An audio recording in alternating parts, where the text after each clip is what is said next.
ირანის ომის გამო ჩინეთში დონალდ ტრამპის მრავალჯერ გადადებულ ვიზიტს, რომელიც საბოლოოდ შედგა ევროპა ყურადღებით აკონდება, თუმცა კონტინენტის ქვეყნების სამედისგან კარგს არაფერს ელიან. მით უმეტეს სინ ძინპინისა და მისი ამერიკელი კოლეგის ფრაზის შემდეგ, რომ ისინი ორი ზედსახელმწიფოს ლიდერები არიან.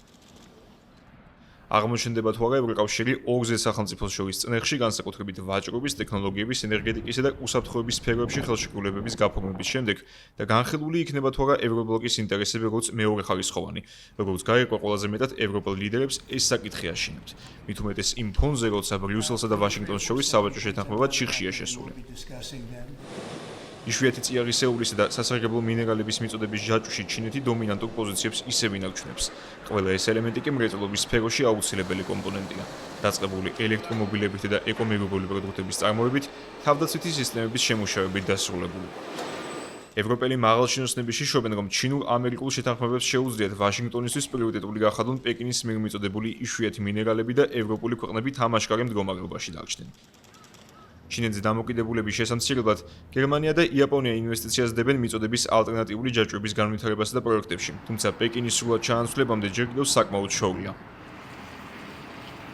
ჩინეთზე დამოკიდებულების ზრდას გარკვეულწილად ხელი შეუწყო ახლომოსავლეთში წარმოებულმა ომმა, როდესაც ნავთობის ფასები მკვეთრად გაიზრდა და გადაადგილების იაფის საშუალების ძიებაში ევროპელმა მომხმარებლებმა არჩევანი ჩინურ ელექტრომობილებზე შეაჩერეს.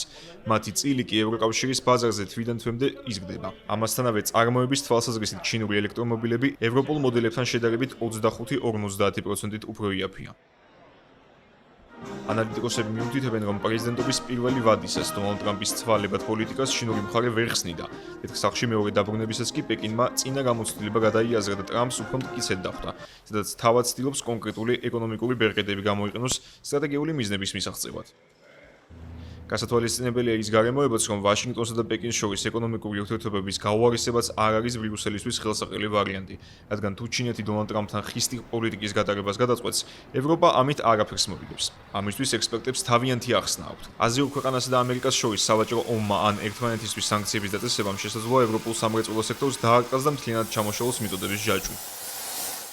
ევრონუსთან საუბრისას ევროკომისარმა ვაჭრობის საკითხებში მაროშ შეფჩოვიჩმა ჯერ კიდევ აპრილში განაცხადა, რომ ბრიუსელი ემზადება უარესი სცენარისთვის და აპირებს დაიცვას როგორც საკუთარი სამრეწველო სექტორი, ისე თითოეული ევროპელის სამუშაო ადგილი.